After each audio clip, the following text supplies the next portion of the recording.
ताकि घर हमर लागैया नागपुर शहर में बाबूजी के नाम राजा नगेश्वर सिंह और हमरे नाम नगेश्वरी लगैया सिंह मास्टर साहब से दीदी साहब के चढ़ला मोरचा बनिया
मास्टर साहब ऐसे में हम अपना नौरीन के बुलावे छी।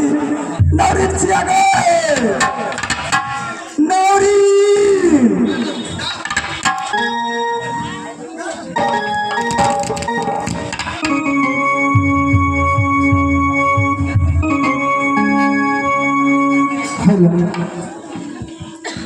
नौरीन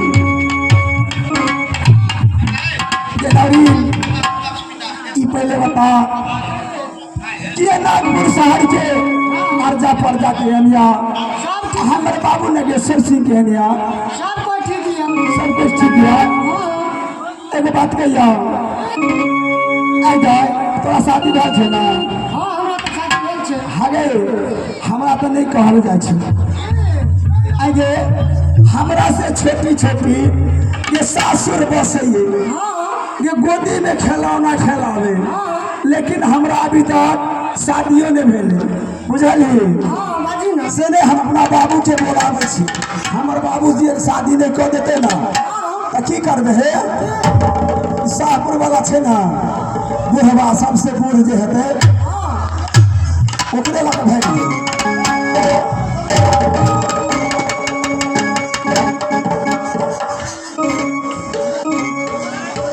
नवीन से न तू जो यहाँ से हमारा बाबूजी के बुला के ला से नौरिनिया के जाला से जाता चाहिए बाबूजी का कहा चाहिए याद है।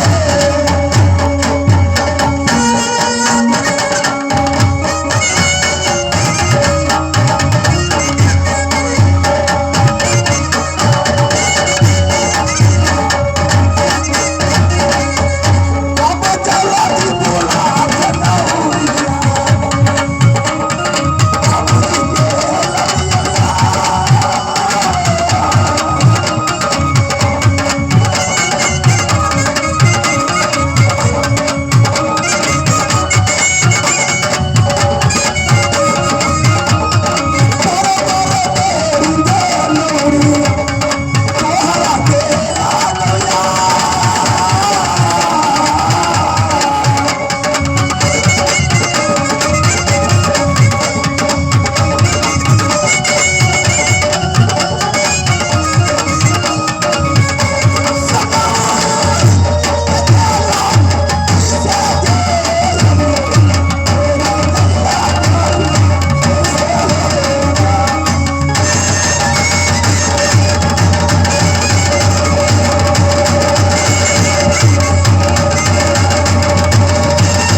नौरिनिया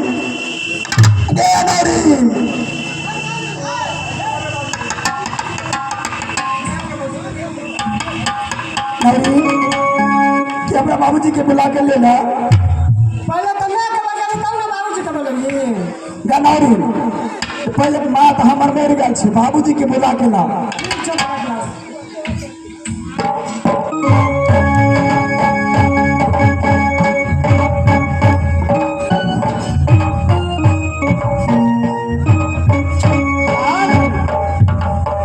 बाबूजी प्रणाम। बेटी तुम्हारे उम्र लाख बड़ी बाबूजी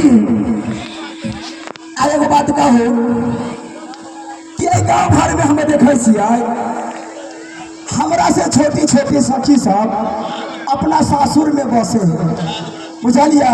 हाँ और गोदी में खिलौना खिलावे और अपना घर वाला के संग में एक चीज मेला घरे है।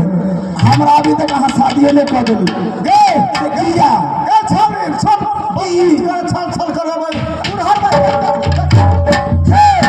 अब दोनों भाई बहन छिए ना के हाँ देख पहले हमरा बियाह करे तब तोरा को देबो नहीं भैया हमरा पहले शादी होय के चाहिए।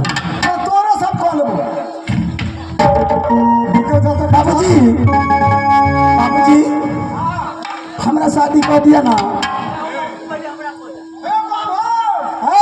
बाबू ए सचर हमरा बियाह कर दे ए तू रोक रे पहले नहीं बाबू के शादी करे से तब तोरा कह देबो